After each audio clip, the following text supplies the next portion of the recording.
खेल, राजनीति, मनोरंजन और अपराध से जुड़ी हर छोटी बड़ी खबर को जानने के लिए बने रहिए हमारे साथ और देखते रहिए न्यूज़ 30 एक्सप्रेस। उत्तर प्रदेश में चुनावी बिगुल बज चुका है। चुनावी बिगुल बजते ही विभिन्न दलों के प्रत्याशी गांव-गांव और घर-घर जाकर लोगों से जनसंपर्क कर रहे हैं। इसी क्रम में आपको बता दें कि किसान रक्षा पार्टी के राष्ट्रीय अध्यक्ष और शिवसेना के संयुक्त प्रत्याशी पंडित गौरीशंकर विदुआ गनोटा विधानसभा से चुनावी मैदान में हैं, जो कि गनोटा विधानसभा के गांव-गांव और घर-घर जाकर लोगों से जनसंपर्क कर रहे हैं। जनसंपर्क के दौरान हमारी टीम की मुलाकात किसान रक्षा पार्टी और शिवसेना के संयुक्त प्रत्याशी पंडित गौरीशंकर विदुआ से हमारी टीम ने खास बातचीत की, जिसमें उन्होंने अपने चुनावी मुद्दों को लेकर चर्चा की। नमस्कार, मैं धीरेन्द्र रायकबार और आप देखना शुरू कर चुके हैं न्यूज़ 30 एक्सप्रेस। आपको बता दें कि किसान रक्षा पार्टी के राष्ट्रीय अध्यक्ष हैं और गनोटा विधानसभा से प्रत्याशी भी हैं। हम इनसे बात कर लेते हैं।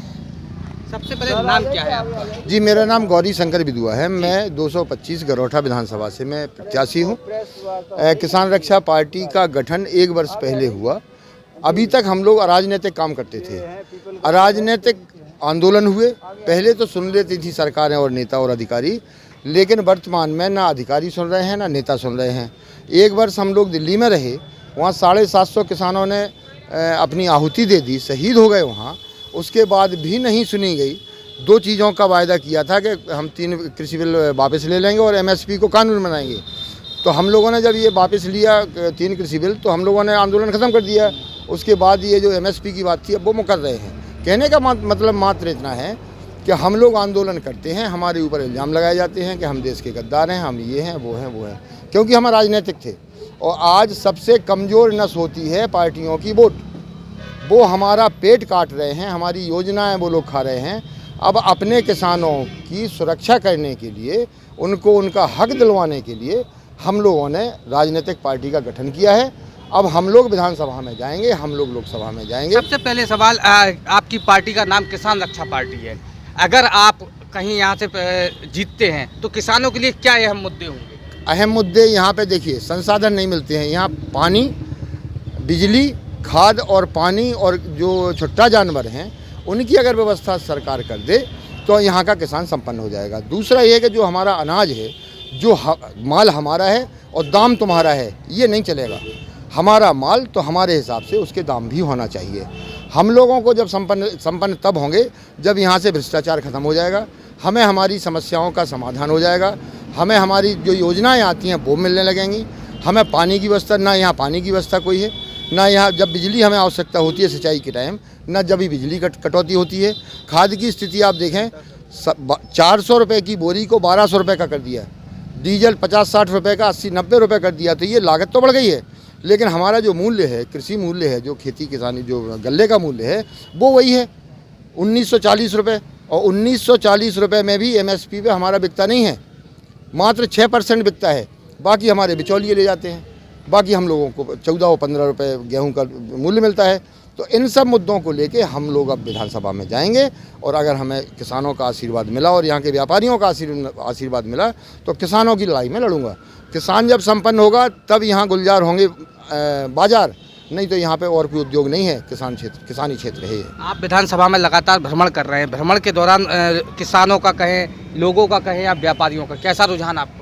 रुझान बहुत अच्छा मिल रहा है। देखिए, यहाँ गरीब है आदमी, दबा हुआ है, डर रहा है, वो हमारे साथ नहीं आएगा, लेकिन वोट मुझे मिलेगा। ये मैं यकीन के साथ कर सकता हूँ, क्योंकि अब सब जागरूक हो गए हैं, चाहे व्यापारी हो और चाहे किसान हो। ये बड़े बड़े लोग हैं, गुंडे हैं, दादा हैं, मवाली हैं, फलाने हैं, ढिमका हैं, पैसे वाले हैं, इनके पास कानून है, इनके पास बंदूकें हैं, तो वो दबा हुआ गरीब है, तो वो सामने नहीं आएगा।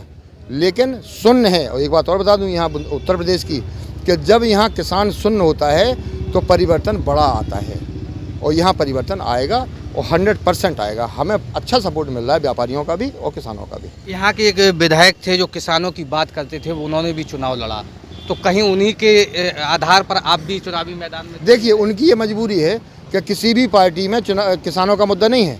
अगर आज मैं भी अगर किसी पार्टी से चुन के अगर जाता तो किसानों के लिए मैं कुछ नहीं कर पाता, ना कह पाता। हम जब किसानों के मुद्दे को ही लेके जाएंगे, हम स्वतंत्र होंगे, तब हम फिर वहाँ विधानसभा में ऊधम कर पाएंगे, अपनी बात को मनवा पाएंगे और इन किसानों के लिए लड़ पाएंगे। अगर वहाँ सिस्टम क्या है पार्टियों में, कि अगर पार्टी वाला तो उनको बता दी जाती है लाइन कि आपको कितना बोलना है, आंदोलन की आपको पार्टी से बाहर कर दिया जाएगा। और ऐसे लोग कुछ लालची भी होते हैं। और हमारे विधायक ने हमारे साथ का विधायक था, हम लोगों ने पहले तय कर दिया था कि किसानों के मुद्दे को ही उठाना और किसानों के लिए लड़ाई लड़ना, लेकिन वो उस पर खड़े नहीं उतर पाए हैं। 3 बार हमने शिकायत की। अब वो इस चक्कर में थे कि शायद हमें मंत्री बना दिया जाएगा या कुछ जो भी हो उनका मामला, लेकिन उन्होंने किसानों की लड़ाई नहीं लड़ी। अब ये नहीं है कि एक डॉक्टर को दिखाया, अगर तबीयत ठीक नहीं हुई तो किसी बड़े डॉक्टर को दिखाओ। वो मैं उनसे किसान नेता बड़ा हूँ। अगर वो नहीं कर पाए हैं तो मैं पूरे क्षेत्र के किसानों को, यहाँ के मजदूरों को, यहाँ के व्यापारियों को, यहाँ की जनता को आश्वस्त कर देना चाहता हूँ कि ना मैं कभी बिका हूँ, ना मैं डरा हूँ और ना भगा हूँ, और ना मैं अब डरूंगा, ना बिकूंगा और ना भगूंगा। आप लोगों की सेवा करूँगा। तो ये हमारे साथ किसान रक्षा पार्टी के राष्ट्रीय अध्यक्ष एवं गरोठा विधानसभा से प्रत्याशी है गौरीशंकर बिदुआ, जिन्होंने अपनी बात बेबाकी के साथ रखी और साथ ही उन्होंने बताया किसानों के लिए क्या कुछ काम करेंगे। धीरेन्द्र राय के बाद न्यूज़ 30 एक्सप्रेस झांसी।